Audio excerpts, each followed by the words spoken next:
ਬਿਸਮਿਲ੍ਲਾਹਿਰਰਹਿਮਾਨਿਰਰਹੀਮ। ਲਓ ਜੀ, ਅੱਜ ਤਾਂ ਗਰਮੀ ਪੈਣ ਵਾਲੀ ਬਿਲਕੁਲ ਹੀ ਹੱਦ ਹੋ ਗਈ ਸੀ ਅਤੇ ਮੈਂ ਸੋਚਿਆ ਕਿ ਆਪਾਂ ਇੱਕ ਡਰਿੰਕ ਬਣਾਈਏ ਅਤੇ ਤੁਹਾਡੇ ਨਾਲ ਵੀ ਸ਼ੇਅਰ ਕਰੀਏ ਅਤੇ ਆਪਣੇ ਵੀ ਦਿਲ ਅਤੇ ਦਿਮਾਗ ਦੀ ਗਰਮੀ ਦੂਰ ਕਰੀਏ ਅਤੇ ਤੁਹਾਡੇ ਵੀ ਦਿਲ ਅਤੇ ਦਿਮਾਗ ਦੀ ਗਰਮੀ ਦੂਰ ਕਰੀਏ। ਇਹਦੇ ਵਾਸਤੇ ਅਸੀਂ ਲੈ ਲਏ ਨੇ ਇੱਥੇ ਕੁਛ ਇਮਲੀ ਲਈ ਅਤੇ ਕੁਛ ਲਿਆਏ ਆਲੂ ਬੁਖਾਰਾ ਅਤੇ ਉਸ ਤੋਂ ਬਾਅਦ ਲੈ ਲਿਆ ਕੁਛ ਅਨਾਰਦਾਣਾ। ਇਹਨਾਂ ਤਿੰਨਾਂ ਚੀਜ਼ਾਂ ਦਾ ਆਪਾਂ ਇੱਕ ਐਸਾ ਡਰਿੰਕ ਬਣਾਵਾਂਗੇ ਜਿਹੜਾ ਬਿਲਕੁਲ ਹੀ ਦਿਲ ਅਤੇ ਦਿਮਾਗ ਨੂੰ ਠੰਡਾ ਕਰ ਦੇਗਾ।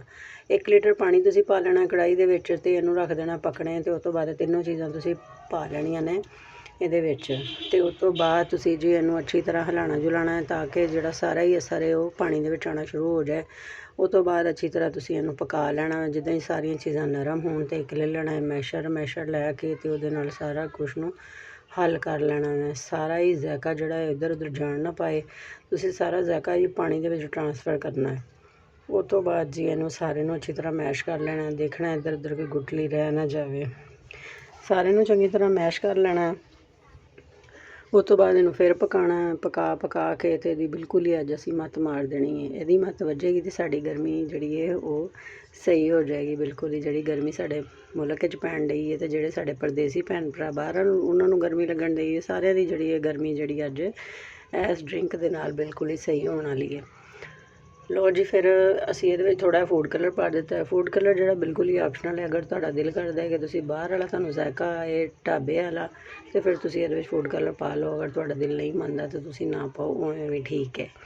ਲਓ ਜੀ, ਅਸੀਂ ਫਿਰ ਇਹਦੇ ਵਿੱਚ ਪਾਵਾਂਗੇ 1 ਕੱਪ ਚੀਨੀ ਦਾ ਅਤੇ ਚੀਨੀ ਤੁਸੀਂ ਆਪਣੇ ਮੁਤਾਬਕ ਵੀ ਲੈ ਸਕਦੇ ਹੋ। ਅਗਰ ਤੁਹਾਨੂੰ ਜ਼ਿਆਦਾ ਮਿੱਠਾ ਪਸੰਦ ਹੈ ਤਾਂ ਤੁਸੀਂ ਜ਼ਿਆਦਾ ਚੀਨੀ ਪਾ ਲਓ, ਲੇਕਿਨ ਮੈਂ ਇੱਥੇ 1 ਕੱਪ ਪਾਵਾਂਗੀ 1 ਲੀਟਰ ਦੇ ਹਿਸਾਬ ਦੇ ਨਾਲ ਅਤੇ ਬਾਅਦ ਵਿੱਚ ਇਹਨੂੰ ਪਕਾਉਣਾ ਇੰਨਾ ਕਿ ਬਿਲਕੁਲ ਇੱਕ ਨਾਰਮਲ ਜਿਹਾ ਸ਼ੀਰੇ ਤਰ੍ਹਾਂ ਬਣ ਜਾਏ। ਬਾਅਦ ਵਿੱਚ ਆਪਾਂ ਇਹਨੂੰ ਜਿਹੜਾ ਛਾਣਨੀ ਲੈ ਕੇ ਅਤੇ ਚੰਗੀ ਤਰ੍ਹਾਂ ਇਹਨੂੰ ਆਪਾਂ ਛਾਣ ਲਾਂਗੇ ਅਤੇ ਸਾਰਾ ਹੀ ਜਿਹੜਾ ਹੈ ਇਹਦਾ ਐਵੇਂ ਜਿਹਾ ਸਾਰਾ ਮਵਾਦ ਇਹਨੂੰ ਆਪਾਂ ਅਲੱਗਾ ਕਰ ਲਵਾਂਗੇ। ਲਓ ਜੀ, ਸਾਡੇ ਕੋਲ ਇੰਨਾ ਸਾਰਾ ਜਿਹੜਾ ਹੈ ਉਹ ਮਵਾਦ ਨਿਕਲਿਆ ਹੈ ਅਤੇ ਇਹਦੇ ਉੱਤੋਂ ਤੁਸੀਂ ਫਿਰ ਦੁਬਾਰਾ ਥੋੜ੍ਹੀ 1 ਚਮਚਾ ਪਾਣੀ ਦਾ ਪਾ ਕੇ ਅਤੇ ਇਹਦੇ ਵਿੱਚ ਜਿੰਨਾ ਸਾਰਾ ਜ਼ਾਇਕਾ ਰਹਿ ਗਿਆ ਉਹ ਵੀ ਕੱਢ ਲੈਣਾ।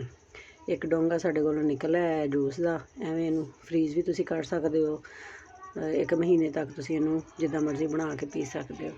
ਲਓ ਜੀ, ਫਿਰ ਮੈਂ ਇੱਕ ਬਰਤਨ ਦੇ ਵਿੱਚ ਪਾ ਲਿਆ ਆਲੂ ਬੁਖਾਰੇ ਦਾ ਸ਼ਰਬਤ ਅਤੇ ਉਹਦੇ ਵਿੱਚ ਪਾਇਆ ਠੰਡਾ ਪਾਣੀ ਅਤੇ ਕੁਛ ਪਾਈਏ ਬਰਫ਼ ਅਤੇ ਇੱਧਰੋਂ ਜੀ ਤੁੱਖ ਮਲੰਗਾ ਦੇ ਕੁਛ ਪਾਏ ਨੇ ਬੀਜ।